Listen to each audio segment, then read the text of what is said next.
TypeScript is taking over the web. The latest State of JavaScript survey found that developers spend more time writing TypeScript than JavaScript code.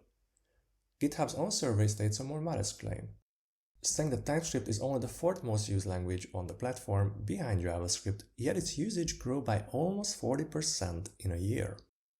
Why is this shift happening? In this video, I give you a high-level overview of the benefits of TypeScript and how can it help you create websites with fewer bugs. Before we get into TypeScript, what if I tell you that you're already using TypeScript? Let's take this quick example. This is a plain JavaScript file in VS Code. Here I don't use any VS Code extensions and there's no extra configuration. This is pretty much how VS Code comes after you installed it. However, we already have some type information out of the box. If you hover over the name variable, VS Code will tell you that its type is a string. This is quite obvious as we assign a string to it in the very same line. But if you go further and check the type of greeting, it also says it's a string. This is a bit more interesting. Greeting's value comes from a function.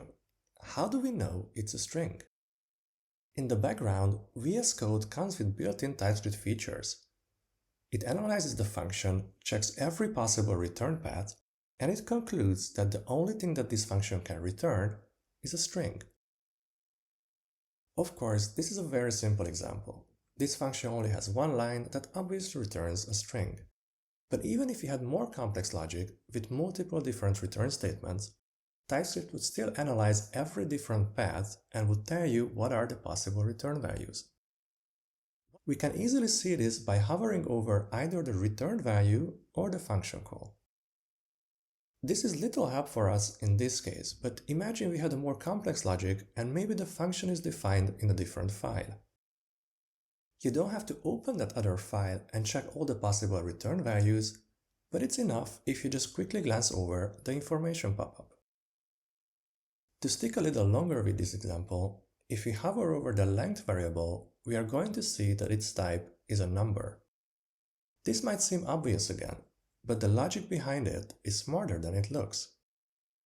If we hover over the length property, you can see that the length property of a string is a number. However, this is only true if you're looking at a string. In this case, we know that it's a string because TypeScript figured out already that the return type of our function is a string, and we use that value here. There are multiple steps here. While seemingly it's obvious that the type of length is a number, VS Code, with the help of TypeScript, does some very smart things behind the scene. So the first reason why TypeScript is awesome, you can see the types of values just by hovering over them. And this even works to some extent in plain JavaScript. Now let's slide into an example where figuring out the types is not possible with plain JavaScript. This code is still JavaScript. We still don't define types explicitly, however, TypeScript parser can still derive the types. In the next step, we are going to break this. Here we have an input value. Again, we hardcode it to Bob, then we capitalize the string. We take the first character, make it uppercase, then we add the rest of the string in lowercase.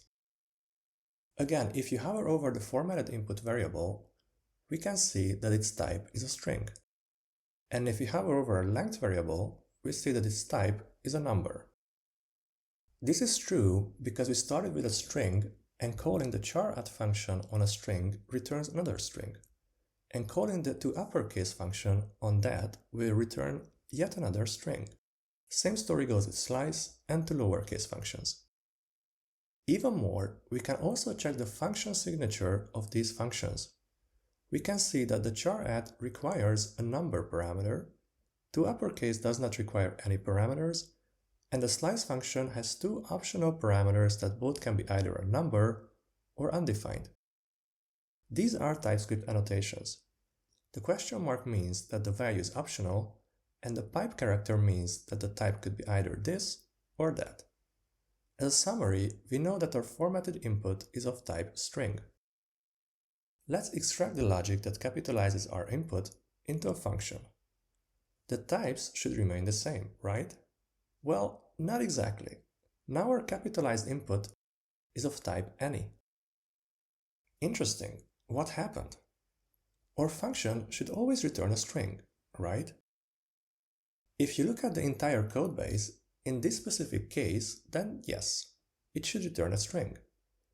But we do have to look at the function in isolation. We can't assume what it will receive. We could also pass on a number to it, and in that case it would fail. You can't read the first character of a number, nor turn it to lowercase or uppercase. In JavaScript, we can't state that we need a string here. Therefore, we can be sure that the function returns a string. If we hover over the function signature, it says that its parameter could be anything, and the function also returns something of type any. In TypeScript, we are going to specify the type of this parameter to avoid any confusion. You might notice that the previous example with the getGreetings function was different. There, no matter what the input was, the function always returned a string. Here, however, the output depends on the input. Can we do better in JavaScript? Can we make sure that this function is type safe? Yes. Checking the type early and returning before the function could fail is one way to make sure our function is fail-safe. This is still JavaScript. The type of operator is part of JavaScript. Now this function wouldn't fail. However, I introduced another bug. Can you spot it? I give you a second to find it. As a result, if we check the function signature or the type of the new value, it changed from any to string or undefined. In one way, this is very neat. We limited the possible return values, and we have a better understanding of what the function does just by looking at the returned value. On the other hand, in case it returns undefined, the application will fail in the very next line. You can't check the length of undefined. In this case, a type-safe solution would be to return an empty string in this case. Then this function would always return a string. Maybe that is aligned with your requirements, maybe not. You need to decide what's your logic in this case. You might be wondering, why do I talk about this? We obviously work with strings here. Why am I overcomplicating this? We need to talk about this because we got to a topic that is very easy to overlook in JavaScript and can cause you a lot of headache later: edge cases. You might say, that's alright, the function only returns undefined for the wrong input, and for any normal scenario it would still return a string. Or maybe you delete this whole type checking because you know that you would only work with strings here. Let's test this function. Let's go to the browser this time and check out a few scenarios.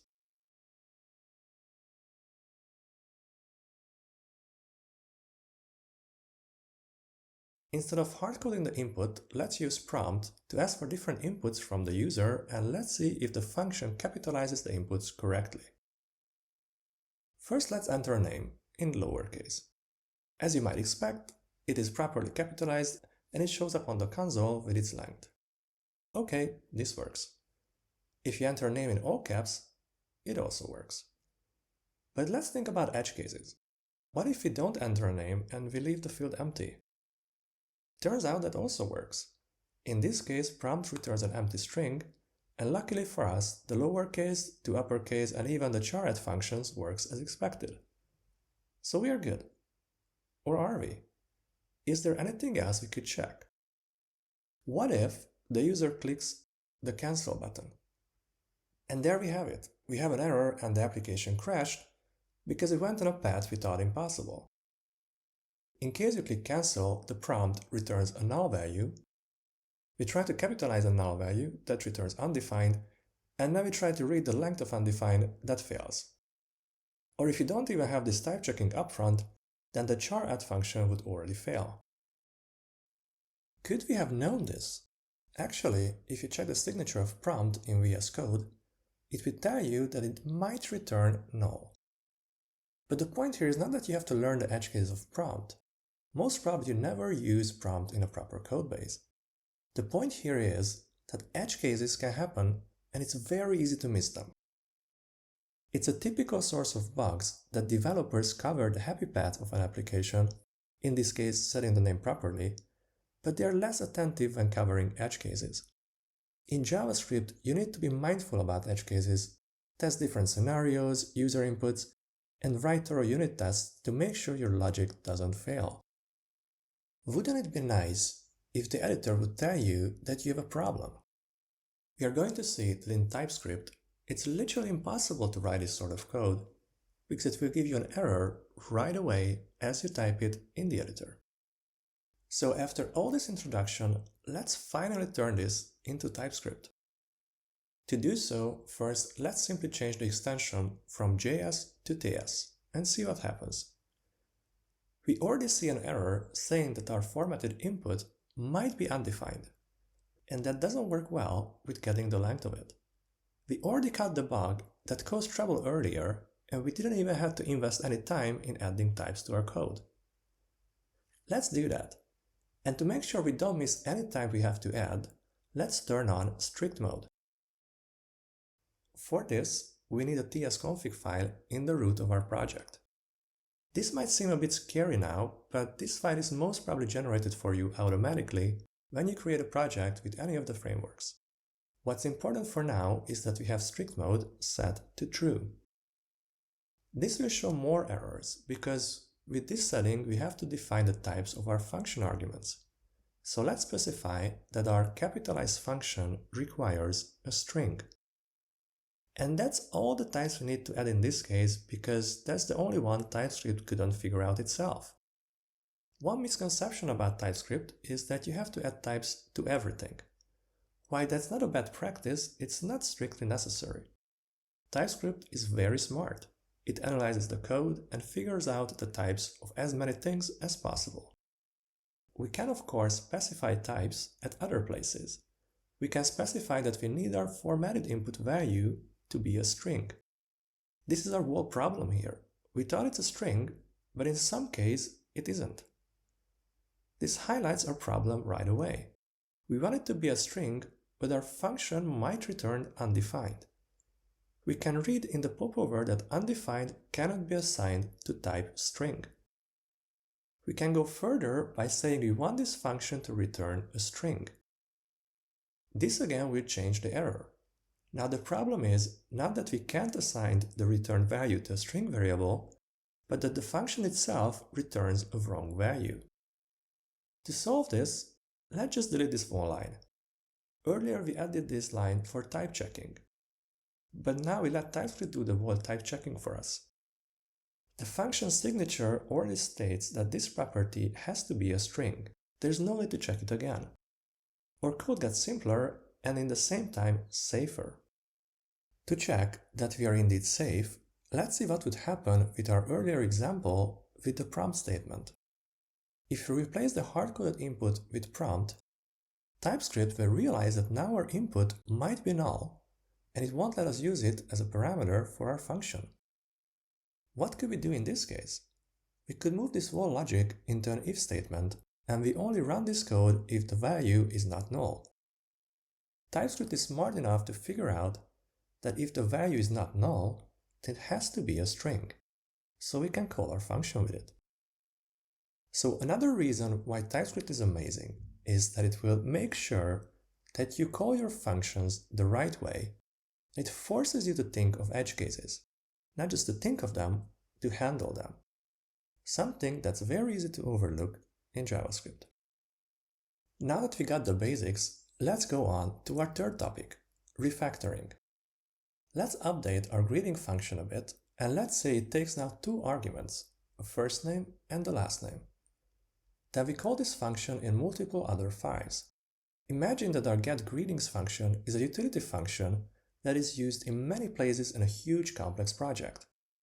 As we saw, TypeScript is forcing us to call this function correctly. If we forget to update every call site, and we try to call this function the old way, with only one parameter, then it will say that we forgot to pass on last name.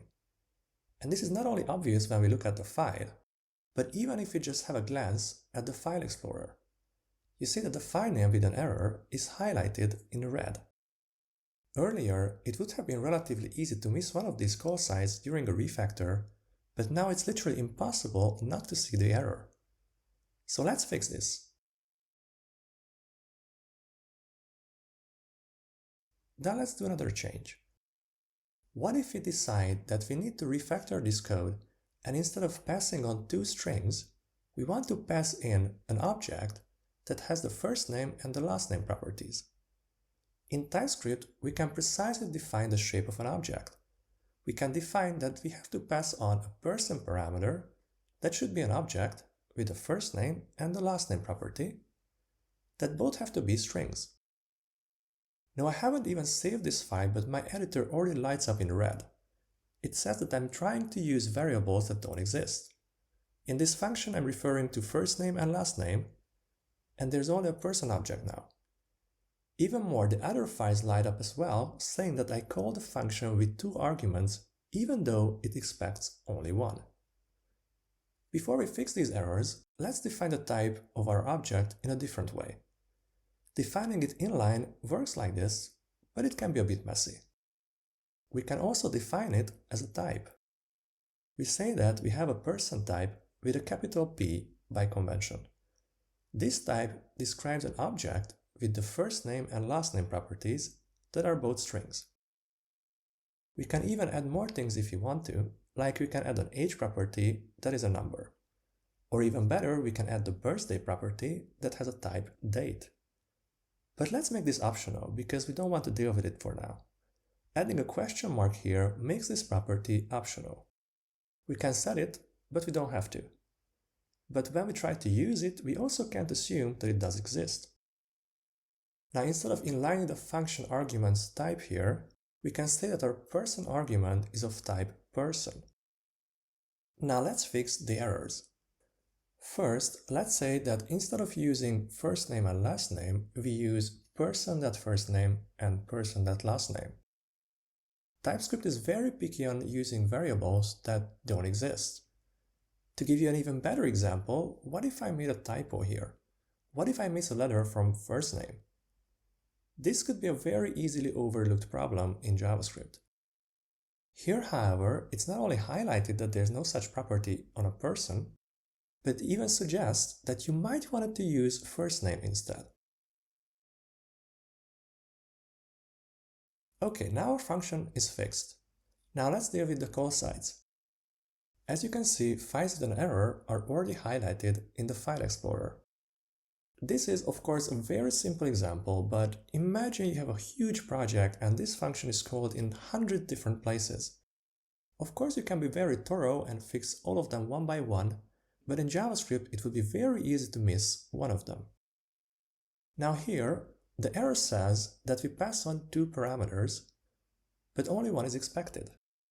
If we simply delete the second argument, it says we pass on a string, but it expected an object of type person. If we pass on an object with the first name only, it will still complain that we missed the last name. If we finally add the last name, but again with a typo, then again it will say that we have a wrong property, and it even suggests that we might have made a typo here. TypeScript is very precise on what our issue is, and we can easily figure it out how to fix it. Now let's fix the other file. Instead of inlining the argument, we can also define it as a variable.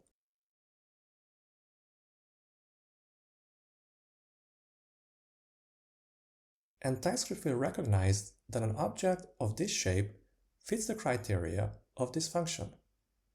If we want to be sure that our variable is of type person, we can also import a type and set it to this object.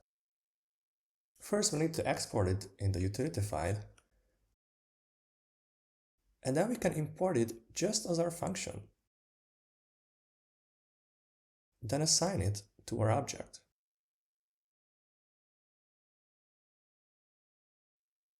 TypeScript can be much more complicated than this, but that's the gist of it. For the most part, you define your own types, and TypeScript makes sure that you use them correctly. As a summary, there are three main reasons you want to consider using TypeScript. You get type information about functions. You know what they return and you know what they expect from you, even without looking at the function itself. TypeScript makes sure that you wire together your application correctly. It forces you to call functions with the right arguments, and it forces you to think of edge cases. TypeScript helps a lot during refactoring. It doesn't let you miss any part of your code that you need to change, and it doesn't let you get away with typos. Thank you for watching. If you like this video, please subscribe, and let me know if you would like to see more TypeScript videos in the future. In the next video, I'm going to return with a game tutorial. See you at the next one.